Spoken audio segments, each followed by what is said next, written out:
Good evening, everybody, and welcome back to another episode of the Raw Prospect Podcast. My name is Michael Wein, coming to you guys live Tuesday, April 2nd, 2024, approximately 9:55 p.m. live in Houston, Texas, for part 3, our final part of our MLB preview, as we are now officially 5 days in of games into the 2024 Major League Baseball season. Hope you guys have enjoyed it so far. We had a great opening weekend of series. We may talk about that a little bit, but we're going to be previewing the last 4 teams in our top 12 power rankings. We will also be giving some predictions for the MVP and Cy Young awards in both leagues, the American and the National League. And we'll get to this Shohei story with his interpreter and the whole betting mess that's going on right now with the Dodgers and what that looks like, what that entails, and what it means for both Shohei, his interpreter, and Major League Baseball as a whole. But before we do all that, make sure you guys like and subscribe. If you're tuning in live, make sure you leave a like. Leave your questions, comments, feedback in the chat. We'll happily read that on the show. And then before we get into anything else, let me welcome in my esteemed co-host, fellow Texas Rangers fan, Mr. Imy Nixon. What's up? Nothing much, man. It's springtime, and springtime means 3 things: NBA playoff basketball coming soon, the baseball is back, and 3, my allergies are kicking my ass. So those are the 3 things, man. Like it's spring, and we know it's spring, and so I'm like, bring it on, man. Because play NBA playoff basketball, like I'm ready for it, and then MLB, a full season ahead of us. Like I'm so hyped for it. I would actually argue, though, nothing says spring more than the Masters, which will go on next week. I still consider the beginning of the NBA playoffs spring, but once we get to like the conference finals and the finals, that's pretty much the summer, in my opinion. But anyways, thank you guys for tuning in. If you are tuning in live, we'll start the show off now. We're going to switch it up a little bit tonight. We're not going to do our debate style that we've been doing for the first 2 episodes. If you want to go check out 12 through 9 or 8 through 5, you can go see that in the live section of our YouTube channel. You can see both our episodes if you're on Twitter or X. You can probably also find them on Twitch if you are on Twitch. A lot of the places you can find your podcasts or watch your podcasts, you can find us if you want to go check those out.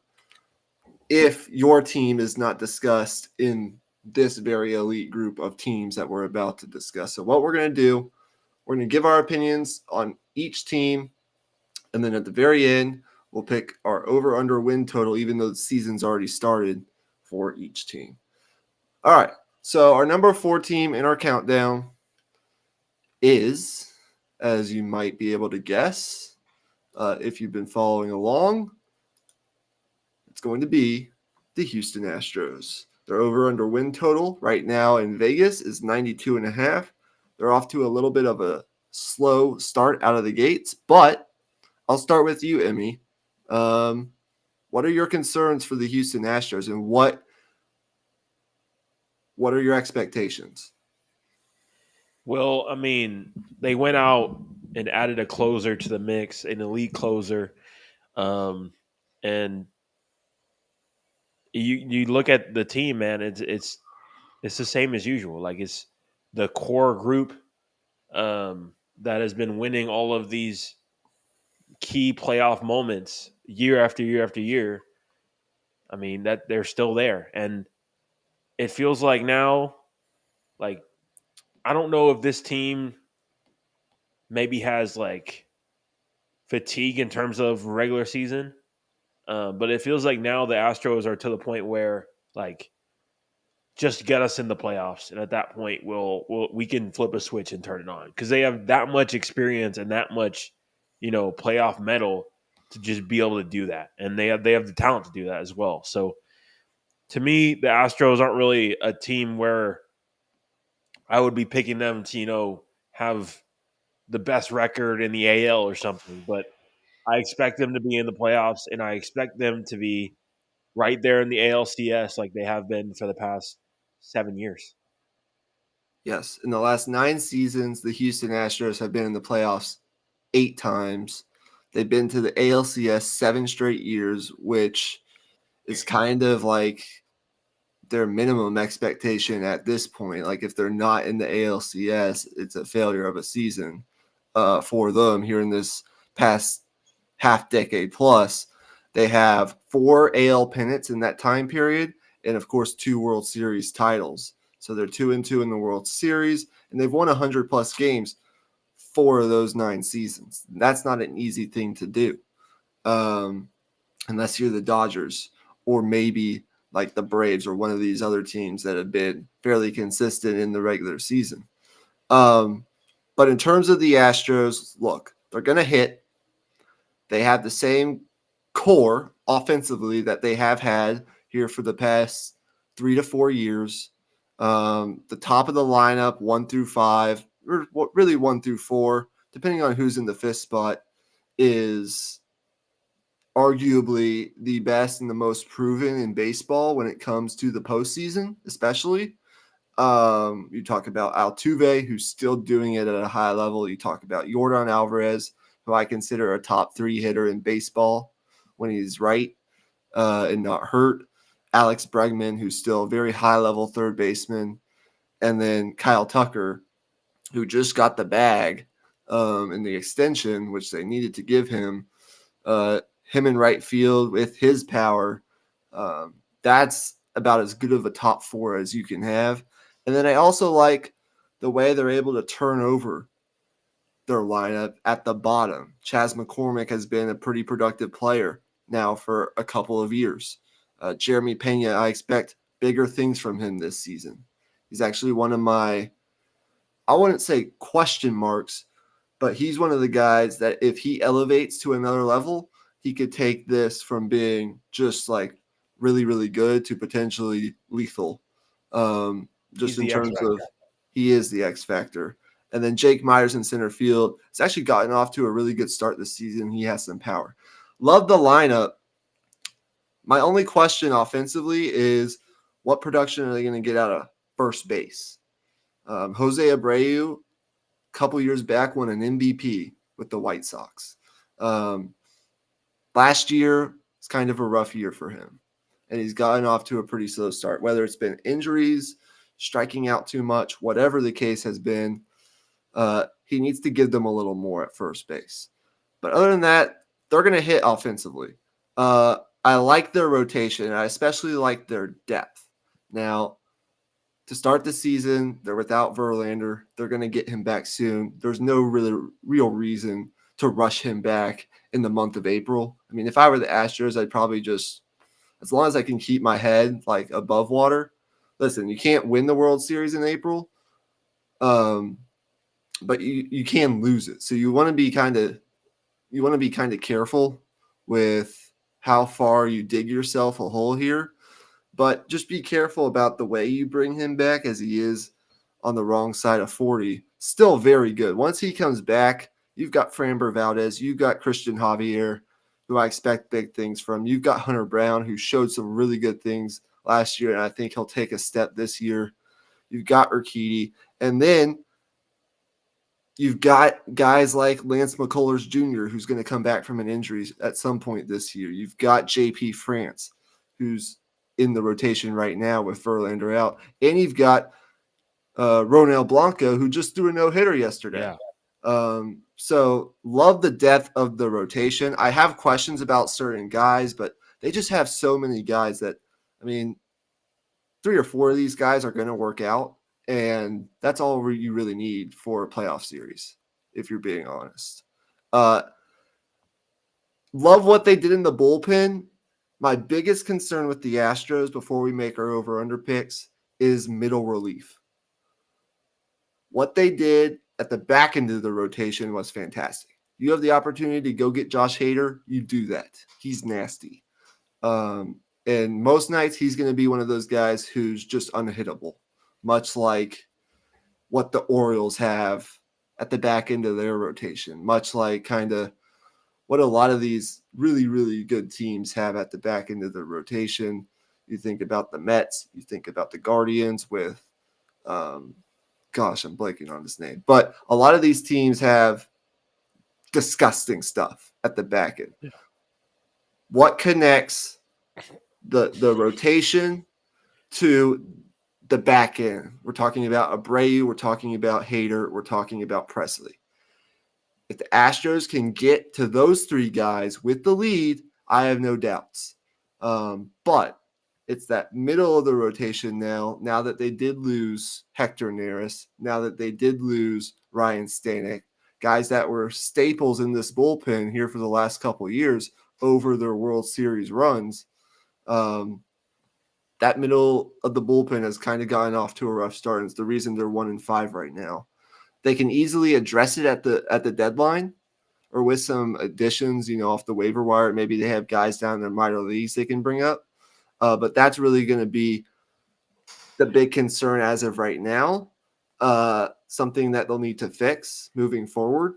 But if that's the biggest concern with the team, I mean, what are we really talking about here? So it just needs to be fixed for the playoffs. So over under 92.5. Aside from what's happened so far, would you take the over or the under on the 92.5? This team won 90 games last year and won the AL West.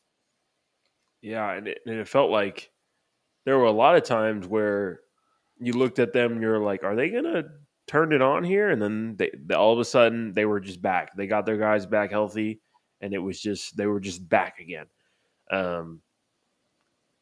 I would probably say the under for that reason, like for the reasons I said earlier. Like, I just don't think this is a team that I'm not going to say they don't care about the regular season. I just like little things like resting Verlander for as long as possible, like little things like that. Like they have the luxury to be able to do that, whereas other teams don't have the talent to be able to hold themselves up to hold a guy like Verlander out of the rotation. So I think little things like that would probably hold them under 92.5 for me. But I mean, there's no question they have the talent to get over that. I mean, it's just whether or not they stay healthy and are in form. I think they could win 92 games pretty easily and still be under this number. I'll lean under. And the main reason I do is just because I kind of worry about the health of some of their pitchers. And look, I mean, you can say that about most teams, but we still don't really know what Luis Garcia is going to look like when he comes off this injury. We still don't know what Lance McCullers is going to look like when he comes off this injury. And then what if Father Time finally hits Justin Verlander? I don't expect it to, but I mean, you can only do it at the level that Justin Verlander's done it for so long. Yeah. And so I have some questions. I also have questions about their bullpen, like I mentioned earlier. And I just don't think they really need to stress too much, as you said, in the regular season. I mean, obviously you don't want to be going into the playoffs. You don't want to be bordering on missing the playoffs to like get to a point where you don't care so much about the regular season that you're putting yourself in danger of missing out on the playoffs. Right. And you definitely don't want a win or go home game in a wild card on the road or something like that either. Right. But at the same time, like if you win 92 games, and plus, I mean, we both agree that this division is going to be much tougher, just in the sense that the Rangers have arrived, obviously, and we both expect the Mariners to take another step this year. So those teams, I think, will kind of beat up on each other a little bit, and we'll go from there. Here's a team that we're both high on here. The Baltimore Orioles. Obviously, they won, 100 games last year and won the AL East. Big year for the Orioles. A lot of their young core stepped up. They've got more young guys that they're bringing up this year. that are really, really good and exciting players.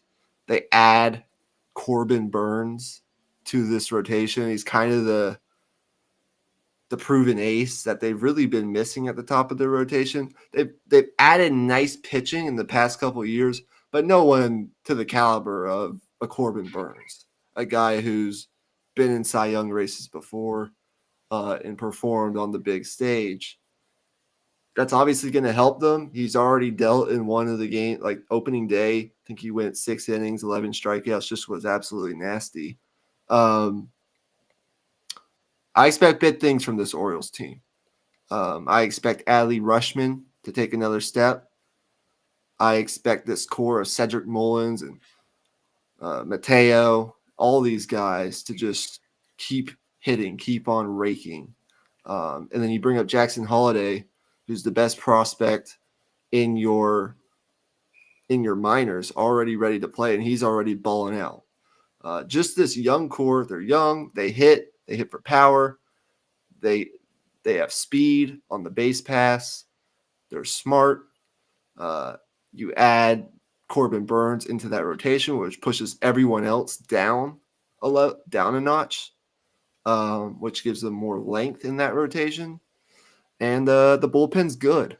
I mean, it might not be to the level that it was at the start of last year, given that what's his name went down with Tommy.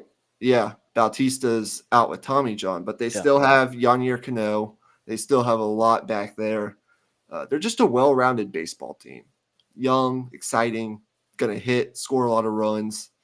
And it's going to be a tough out come the postseason. They're going to be hungry to get back there because while they did get there last year, it was kind of rough when they got there. They ran into who'd they run into? The Rangers? I think it was the Rangers, Red Hot Rangers team. The Red Hot Rangers. So they're going to be hungry to get back. I think they will, and I'll hammer this over. I think they're going to win around 95 games. Look, it's hard. It's hard to win 100. Yeah, back-to-back years. Yeah, I think they could be better this year and win less games, just because I mean, it doesn't really matter what they do in the regular season. They won 100 last year, and they got smoked. They're at the point in their rebuild where it's all about what you do in the playoffs, and I think their record is probably going to reflect that more so. But I still think they're going to get the over here. I think I'm thinking more of like in the 93, 94 range, but even so, I think they'll be the front runners in their division at the very least, and I think, oh man, I mean, with Jackson coming in, like this young core is just ridiculous. Like, I think the expectation has to be like, if you're in a series with the Rangers or Astros like this year, you got to take that series to 6 or 7 games. Like, you got to at least show that you're on that level with those teams. Yeah. There are other teams in the American League too that they could potentially find themselves facing. Yeah. I mean, it's just top to bottom. Like, the crazy thing about this is they haven't gone out and spent pretty much any money on their lineup.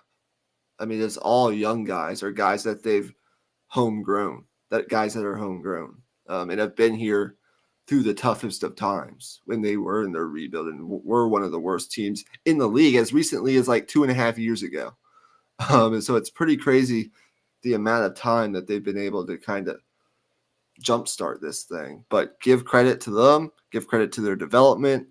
But I think Gunnar Henderson, Adley Rutschman, Anthony Santander, Jackson Holliday, Cedric Mullins, and Austin Hayes, those are all guys that are dangerous. So we'll see what the Orioles do. Okay, now they're in our top quadrant, but we're taking a big step up, like a big step up with these next two teams. And if you want to know what Vegas thinks of the LA Dodgers, just look at that number. That's the Los Angeles Dodgers over under. That's what Vegas expects. 102.5. Your thoughts on the Dodgers? Obviously, they had a huge offseason. I mean, their team is incredible for sure. I think Yamamoto has shown already that he's legit. Like he's going to be a perennial Cy Young candidate, and we'll kind of talk about that later as well. But um, I've done some reading on the Dodgers, and apparently they have an interesting situation at shortstop. So I think they're looking at putting Mookie over there at shortstop, and then they have a guy that was really struggling with his just throwing the ball last year. And they have a interesting decisions to make there in terms if things don't work out. But I don't know. I think this team certainly could hit that over, but that does seem like a lot of games. Like even with the amount of talent that's on this team, like I can kind of point to like maybe the pitching depth or just like if Kershaw gets a weird injury like he's tended to have, like there's a lot that can go wrong here. Like and not like wrong, but like there's a lot of ways that they could win less than 102 games, if you put it that way. Like that's a huge amount. I'll put it this way. They won 100 last year. They added Shohei Ohtani. They added Teoscar Hernandez. They added Yamamoto. And they added Tyler Glasnow. This, I think easily, they have the most star power. I don't know if I call them the best roster, but I mean, it's hard not to say they're at least top 2, top 3 in baseball. I think they're top 3. I think honestly, any of those guys in the top 3 of their lineup could easily win the MVP. Yeah, for sure. Mookie Betts could win the MVP. He's already off to a rousing start. Shohei could obviously win the MVP. He's already done it. He's not going to be pitching this year, but as a hitter, he could easily hit 50 homers and win it. Freddie Freeman could win it as well. I do like that they added like another good bat, another good veteran bat, kind of in that middle portion of their lineup to kind of lengthen their lineup out a little bit. With Teoscar Hernandez, he's a guy who's been successful in Toronto, a couple other places that he's been. Has power. I mean, he's just a good player. Can play left field. Like what Jason Hayward provides them in right field.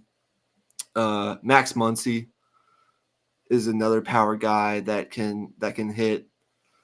Their lineup's going to hit. I mean, they were second in MLB in runs scored, and they joined the Braves as the only teams to score more than 900 runs in 2023. And they added Shohei Ohtani to that. They also ranked second in OPS, and they added Teoscar Hernandez to that. Now, as far as the rotation goes, they were kind of average last year. A lot went into that. Some injuries played into that, of course. The fact that Kershaw is in the twilight of his career also could have maybe played into that. But, you know, they did lose Julio Urias. They did lose Noah Syndergaard, who was dealt to Cleveland at last year's deadline. What hurts this team is Tony Gonsolin is going to miss, I'd say, the majority of this year, probably all of this year with Tommy John.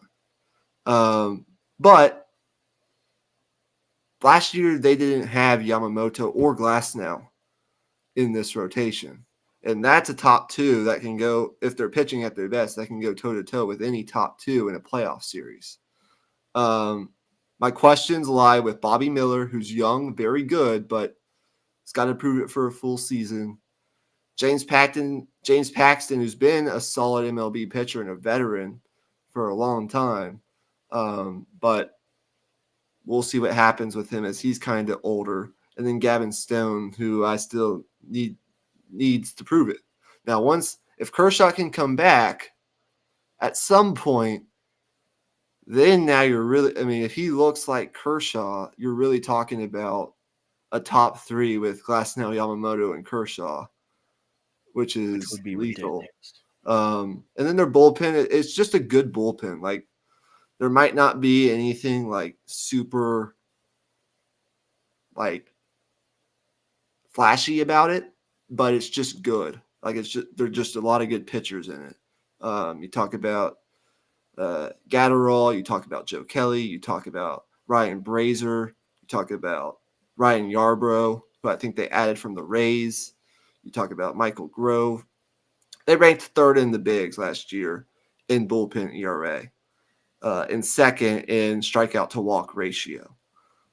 So I think all around, they definitely have the capability to win as much as like 105, 106 games. But as you said, that is a lofty number. I think they'll win 100 though. I think they're one of those teams that just is gonna out talent a lot of teams on most days. We've already seen it. And with their lineup, man, I think they're just going to score too many runs. I think they're going to win 100, 101 games. Not sure I'll go over on that number, but I think they're going to be around it. Yeah, I think they'll be in the ballpark for sure. It's just hard to argue against it. It's just hard to argue for it as well. Like I don't know. That number just scares me if you're looking at it from a betting aspect. Like I'm just staying away from it. All right. Well, this team isn't far off on their over/under. The Atlanta Braves have an over/under of 101.5. They're the number 1 team in our rankings. Obviously,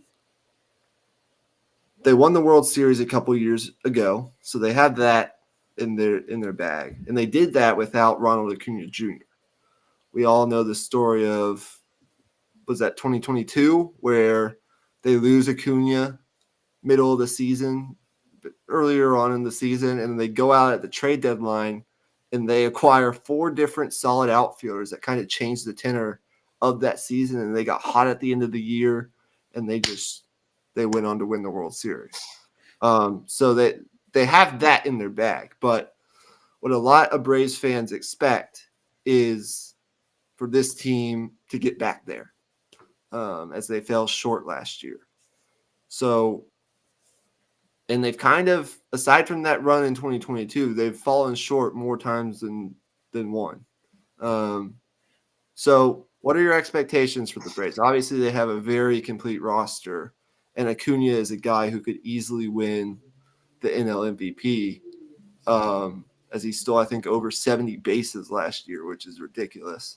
Overall, thoughts on the Braves? You favor them in the NL East, and would you think about taking that over, or would you stay under? Yeah, I feel really good about the Braves, honestly. I think with how last season ended, I think they're going to come into this year with the right mindset.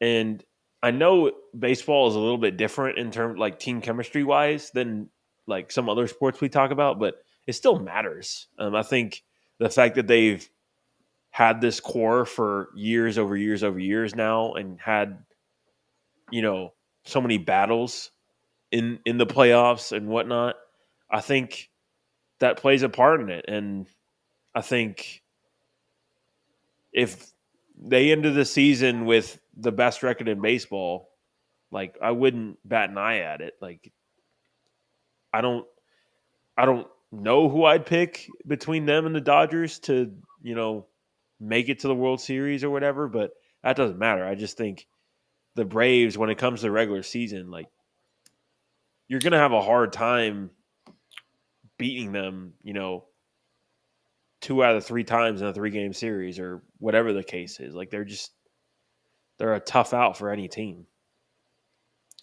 Yeah. My only concern with the Braves is kind of the same that I had with the Astros in the American League. It's what connects their rotation to the back end of their bullpen. Back into their bullpen, great. What connects that though? The middle relief, those middle innings, the 6th, 7th, and 8th.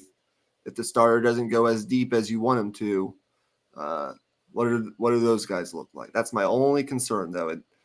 With as aggressive and as smart and as well run as the Braves organization is, they can easily kind of fix that. Hell, they might be able to resolve it internally. They're just that good of an organization.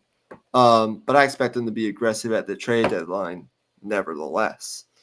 Love Raciel Iglesias, though, at the back of that bullpen. He is next level in terms of a closer. But in terms of the team, I mean, there's not really much else I can add to what you said. It's really just about what this team does in October, and are they healthy in October? I think Acuna is great. Albies is great. Love Austin Riley. I think he's still one of the more underrated players in baseball. I know he's gotten his fair share of recognition and accolades at that position within the baseball community, but not enough people that are just more casual followers of baseball, in my opinion, know who Austin Riley is, and that's a shame because he's really damn good. And then I think Spencer Strider at the top of their rotation is a guy who could win and has the talent to win the NL Cy Young with the way he's looked in his first couple of years in the majors. And he's young. I love young pitchers. And he hasn't really, I guess, put a ton of innings on his arm yet. So I don't know if fatigue will be all that much of an issue with him. I still want to see, though, more consistency from Max Fried. I know he's a really good pitcher. He's proven it at the highest level. But it seems like every year there's something nagging him, or there's something, this or that, a nagging injury that might not put him out for an extended period of time, but just kind of nags at him. And he every once in a while will have, a span of starts where it's not really what you would expect. And so I want to see a little more consistency from Max Fried, especially come the postseason. But other than that, I mean, what do you honestly say? Here's what I will say. I do think one of these two teams, the Dodgers or the Braves, I think one of the two is going to hit the over. I do think that. I would agree with that. Yeah. And I guess since I took the under on the Dodgers, I'll go over on the Braves. I think they'll win around 103, 104 games. And that's pretty ridiculous to say. Yeah, but honestly, it's weird to think about. But yeah, I mean, there's always a couple teams that do it every year. The one thing that I'll also say is, I could be wrong on this. I am pretty new to baseball, but it seems like the Phillies kind of have their number in the postseason. Is that, I mean, weird to say, or I don't know. I don't know if that's common opinion, but it seems like every time that I've watched them play in the postseason, it seems like Fried gets got by that Phillies lineup. Seems like they kind of get Strider a little bit as well. I don't know, and maybe maybe it was just a one-time thing as well. But from what we've seen in the past 3 years, you're not wrong. But every baseball season is different. Yeah, and I do think the Phillies have built their team specifically knowing that, number one, the Braves are in their division, and that's the team that they have to kind of compete with mainly, because the Mets stink. The Marlins are okay. They could be a sleeper team for a wild card spot, maybe, but they need some things to work out. And then here's the other team in that division. I don't even know. But I do think they've built their team. The Phillies have a balanced lineup to match up kind of with what the Braves have. And so they have had success against the Braves, and that's probably the team the Braves are hoping they can, if any team, I wouldn't want to play the Phillies in the playoffs. That just seems like a team. The Phillies are one of those teams that, kind of like some of these others, don't really give a shit about the regular season. They do it just enough to get themselves in, and then once you're in, anything can happen. You saw that with the Diamondbacks last year. You saw that with the Rangers. So, yeah, that's about it on that. So we both took under on Astros 92.5. We both hammered the over on Orioles 91.5.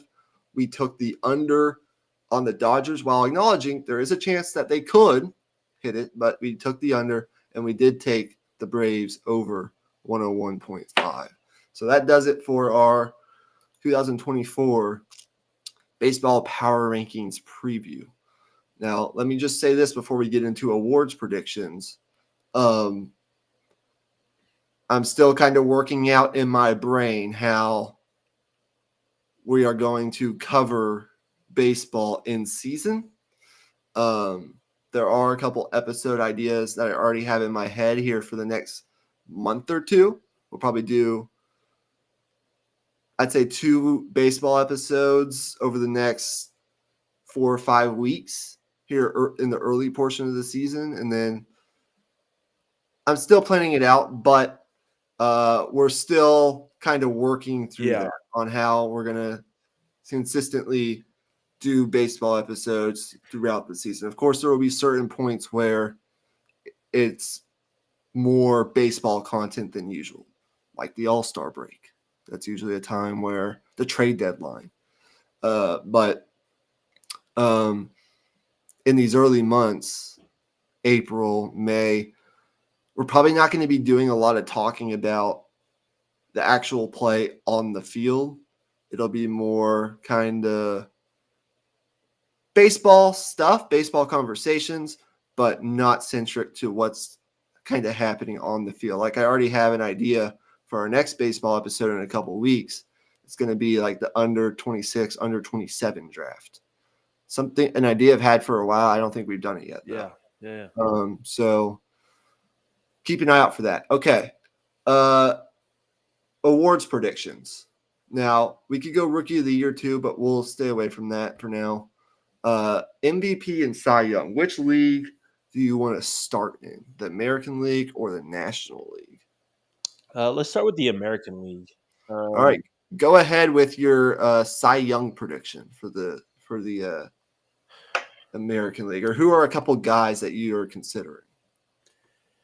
The names that pop up in my head are one, Corbin Burns on the Orioles, Luis Castillo on the Mariners, and then I think an underrated name, Pablo Lopez on the Twins. I think he could have a really good year if he stays healthy, but I think more so like it's going to be like kind of narrative driven, like it always is. Like there's like you got to have a good amount of wins, and you also got to have the numbers on your side as well. So I think my pick is probably Luis Castillo. I think with the Mariners, with how I predicted it, I think they're going to take a step forward and be like a big factor in that division. So I would pick him. Yeah, he's a great one. He's really good. With Garrett Cole out for 2 months, he's not going to be a guy who's really going to pitch enough to win this award back to back. So that takes a major piece out of this equation. I do think Corbin Burns has a really good chance this year. Sometimes a change of scenery can really ignite a player to have a really good season. And I think Corbin Burnes is, I mean, he's still not, I mean, I don't think he's that old, to be honest with you. So I think he's definitely in contention. And I do think Luis Castillo, with what he's been able to do, especially in his days with the Reds, now coming over, at the end of last year and being very good for the Mariners, with a 27.3% strikeout rate last year, 94th percentile in pitching, or in the major leagues. I mean, he's an ace. He's very good. He's durable as hell. He doesn't get hurt. I think those are the top two, given that Cole is taken out of this equation. I do think there are some guys that could potentially come out of nowhere. I look at like a Kevin Gausman for the Blue Jays, the guy who's been good back in his days with the Giants, been kind of a staple, a consistent staple in that Blue Jays rotation since he came over to Toronto, kind of had been the number 2 in that rotation for just a consistent while now. He could have a really good year and possibly put himself in the conversation for this. There's a young pitcher for the Tigers, Tariq Skubal. He could be in the conversation. He looked really good last year. But I do think it's probably going to come down to Burnes and Castillo. And just because I don't want us to have the same predictions on this podcast, for the entire podcast, I'll go with Corbin Burnes. Yeah. I think those are the top two on most betting sites. So yeah. Not... Let's go American League MVP. Who you got? I got Corey Seager. I think with Shohei leaving to go over to the National League, I think it really opens the door. And I think Corey Seager probably would have won MVP in most scenarios last year with how well he played all year. So I think he'll have a kind of a repeat of last season and kind of run it back and get that MVP award. Can't go wrong with that. I'll go Julio Rodriguez. I think he's going to win it this year for the Mariners. Already off to a great start. He finished 4th last year in American League MVP voting, and 4th in AL Fangraphs wins above replacement. He posted a 126 WRC plus on the season. He caught fire after the All-Star break, made some swing changes. And this spring, in spring training, he hit 394 with a 512 on base and a 667 slugging. And that's already translated into the first couple games of the season. Remember the improbable run that he made in August last year where he hit 429 with a 474 on base percentage and a 724 slugging. And he also had a 4-game stretch in that span where he recorded 17 hits. Like, this guy can get hot to the point where you can't really do anything to get him out. I think he's going to level up this year, given that I do, along with you, see the Mariners having a bigger year this year. I think he's probably my top guy. Definitely see Corey Seager doing it. And then I also am going to throw not Aaron Judge into the equation, but Juan Soto into the equation as well. I think he'll be in the conversation with the way he's gotten off to a great start and the way that he just gets on base. Guy's going to walk a ton, driving a lot of runs. Might not hit a ton of home runs, just like in the sense that, Ohtani and Judge, who have been the past 3 American League MVPs, those are guys that can hit 50 home runs in a season pretty much in their sleep if they stay healthy, right? And we've seen that already many times over. I don't know that the MVP in the American League will be a guy that hits maybe even 40 home runs, maybe. But I do think it's going to be a guy who drives in a ton of runs, hits for a higher average, and just is like the centerpiece of their team's offense. And I think all three of those guys that I mentioned will be the centerpiece and the driving force of their team's offense this year. But I would go Julio Rodriguez. All right. That does it for that. Let's move to the National League. National League Cy Young. Who you got? I think the obvious pick would be Spencer Strider, but I really think Yamamoto can do it. I really do.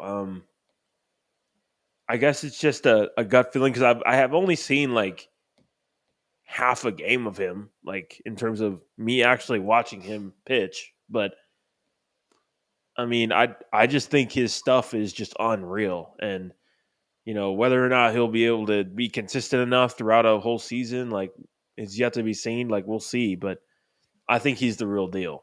So I'm picking him. Wow. Okay. I like it. I think, I are those guys in that rotation. Tyler Glasnow could win the Cy Young. It's just he needs to stay healthy because he hasn't been healthy. People don't realize like how good Tyler Glasnow is. He just hasn't done it consistently enough. Like he hasn't been on the field enough for people to know. And he's kind of been with the Rays, and people, if you're not a Rays fan, you probably don't watch a lot of the Rays. Even if you are a Rays fan, I don't know how much Rays you're watching. I don't know. I mean, just saying. This is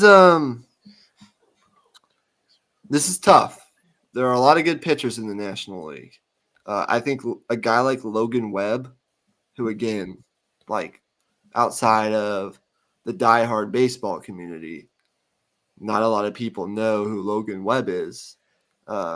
Young pitcher for the Giants. He could be a Cy Young guy.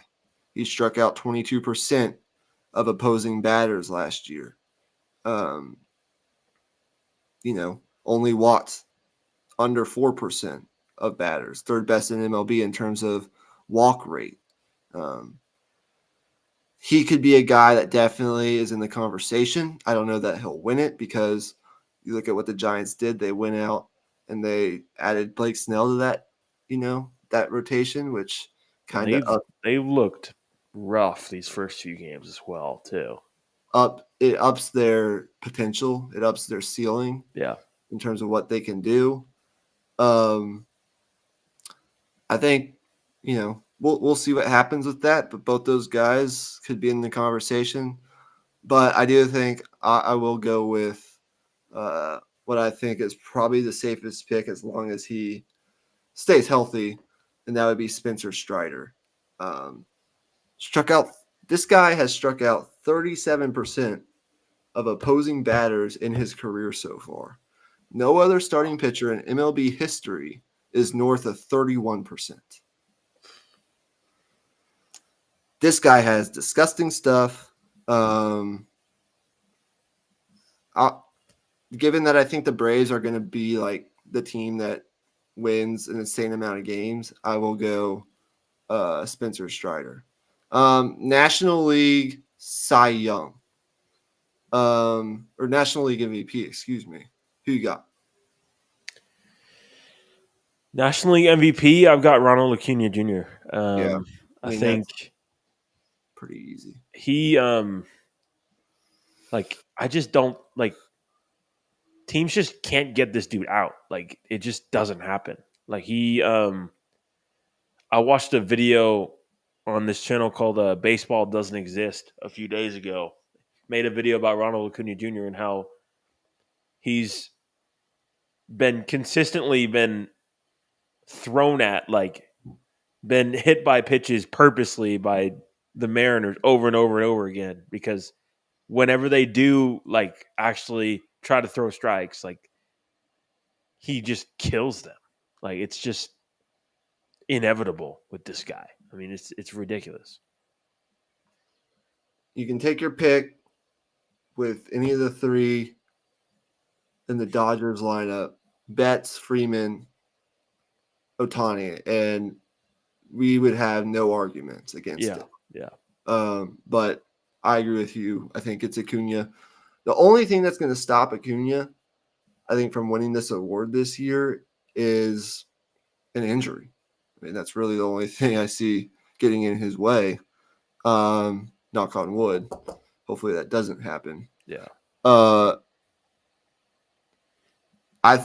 He had a what was it, a 40-70 season, hit 40 home runs, 70 stolen bases, in what was, an MVP campaign last year. He's just unparalleled in terms of his skill set, what he can do in the outfield, what he does at the plate. His plate discipline has greatly improved from earlier on in his career.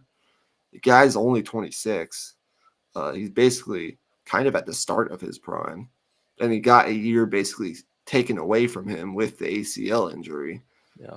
So he's really, in baseball years, really younger than that because he didn't really play for 3/4 of a year with the ACL injury. I think he's going to, I could see him having like a 50-50 season, 50 home runs, 50 stolen bases. I wouldn't rule against that for sure. I don't even there's not really much else to say with him. It's just he's inevitable. But Mookie Betts is already putting a stake to the claim of potentially being in that conversation as well. I do think it's good. Of all the awards races that might go on in baseball this year, and Rookie of the Year could get a little crazy too because there are so many good young players. I think National League MVP, just between the Braves and the Dodgers alone, with those four guys, are really, in my opinion, the three guys: Betts, Ohtani, and Acuna. But you have to give respect to Freddie Freeman. I think the problem with the Dodgers is, they could just steal votes from each other. You know what I mean? They're on the same team, which is kind of funny. It's like the 2017 Warriors. There was no way Kevin Durant and Steph would have won an MVP in those few years they were together. There's no way. Yeah, so we agree on that. And we can move on to the kind of the last part of the podcast here. And that is here's what I'll say. Here's the transition. If they find that Ohtani or his interpreter bet on baseball, Ohtani might not be playing baseball for a long period of time, according to what the rules state. So let's talk about this. Major news blast. What was it? 2 weeks ago? Yeah. Around the later on in spring training. I think it was March 25th-ish. Maybe only a week ago. The days have just run together at this point. But basically the story is, and it's kind of changed. There's been a couple stories that have been told by both sides, which is kind of fishy.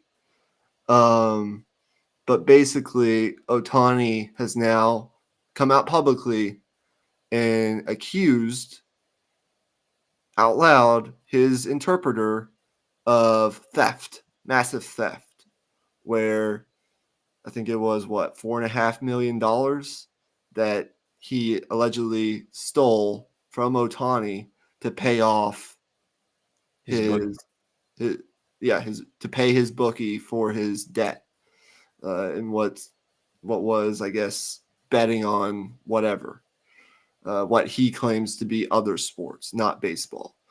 So I guess where do you stand on this whole thing? Because originally it was Ohtani agreed to help out his friend, his best friend, his interpreter.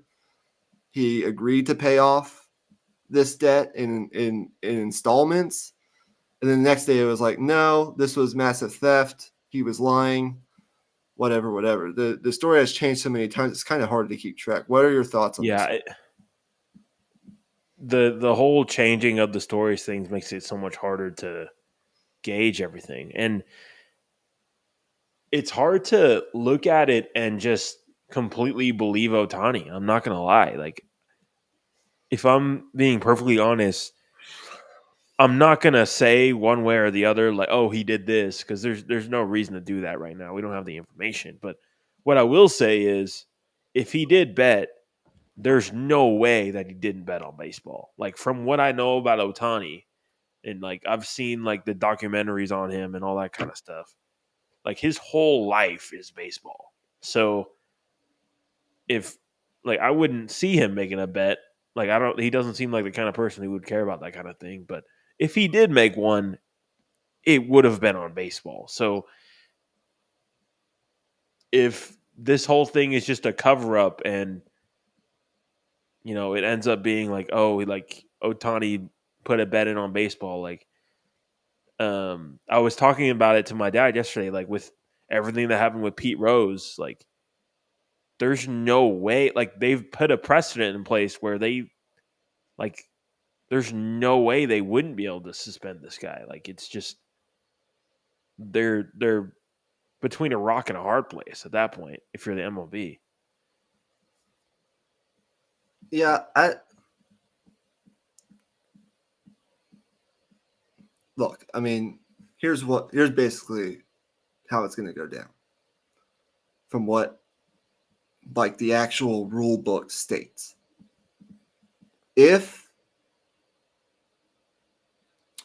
the MLB rule book, first of all, states that MLB players and employees are allowed to bet on other sports as long as they do it legally, meaning they do it in, I guess, the states that you're allowed to do it in. Now, what Ohtani and what his interpreter and maybe Ohtani have done here is they've used an illegal bookie in the state of California where betting is still not particularly legal yet. So MLB players are allowed to bet on other sports as long as they do it legally. Now, I don't know that Ohtani would place these bets. He seems like a guy who maybe would, I guess, maybe he had something to do with the bets that his interpreter was placing, because his interpreter was the one with the debt, not Ohtani. But I don't think he was actually the one to place the bets. But regardless, that's not going to matter. If they find that they did bet on baseball, it would be a 1-year suspension. Okay, at the baseline. Like that's what the rule book states. But there is a difference here. If you bet on baseball, just other teams, it's the 1-year suspension. If you bet on your own team, though, if he had bet on, say, the Angels, or if they've been making bets, I mean, it's too early to say they bet on the Dodgers. He just got to the Dodgers. Yeah. If they had been betting on the Angels, if they find that, I don't know why they would.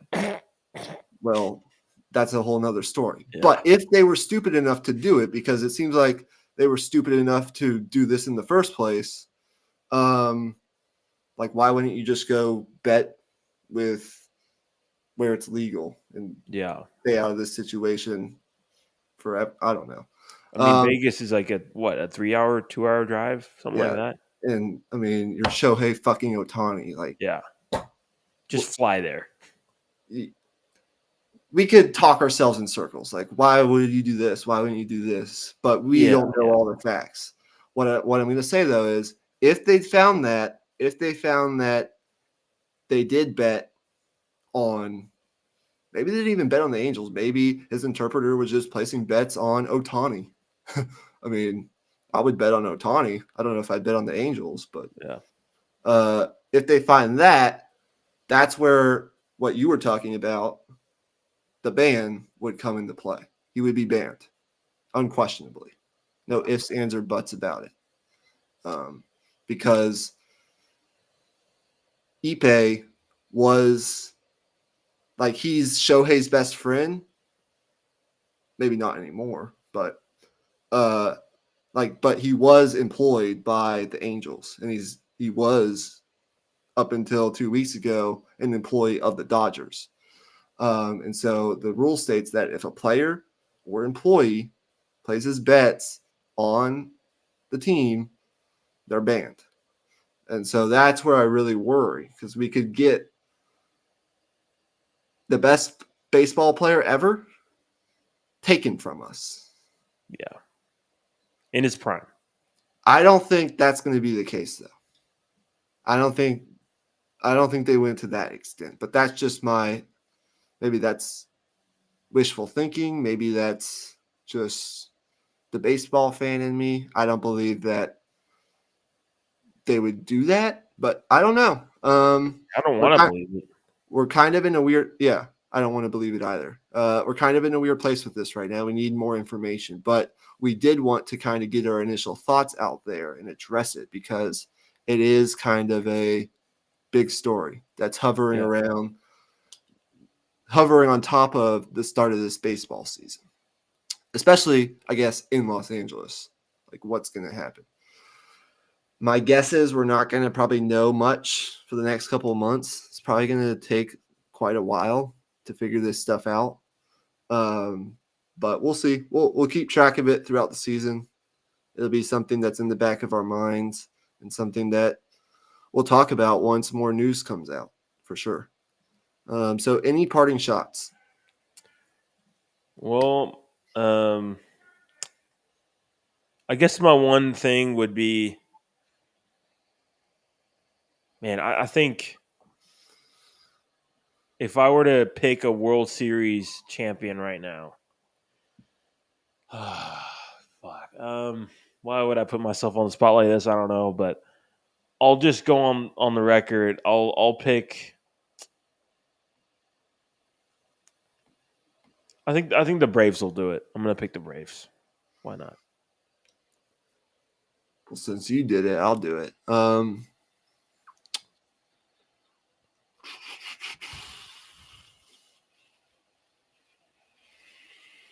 Braves over who, though? Who are you picking in the American League? I'll go Braves over.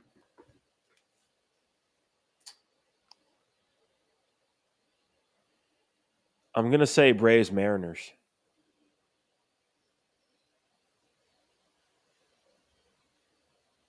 Maybe with a move at the deadline for Seattle. I'll go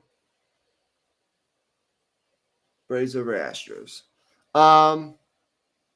That's going to do it for us here in our MLB preview. Thank you guys for tuning in. Like, we've had 3 or 4 consistently watching throughout the last hour. Appreciate it. Leave a like, subscribe to our channel. Go check out some of the other live content that we're putting out there. You know about some of the other shows that we have here on the Raw Prospect Podcast YouTube channel. Deep in the Heart of Longhorn Sports is also something that we do weekly, once or twice a week, where we not only talk about Texas Longhorn sports, if you're a Longhorn fan, but it's kind of our place to talk about what's going on in the college game as well. So make sure you check that out. We'll have more NFL draft content starting like this weekend or next week. We'll be diving back into that since we're now officially in draft month. April's kind of a underrated month in sports that not a lot of people talk about, because you have the Masters, you have the Final Four, you have MLB or NBA playoffs starting like in the middle of the month. Play-in tournament. Play-in tournament, first round. You've got, I think, if you're a hockey fan, I think the hockey playoffs start around then too. So, it's kind of an underrated month, underratedly busy. The NFL draft in the sporting world with the start of baseball season. So, Thank you guys for tuning in. We'll see you next time. Peace. Peace out.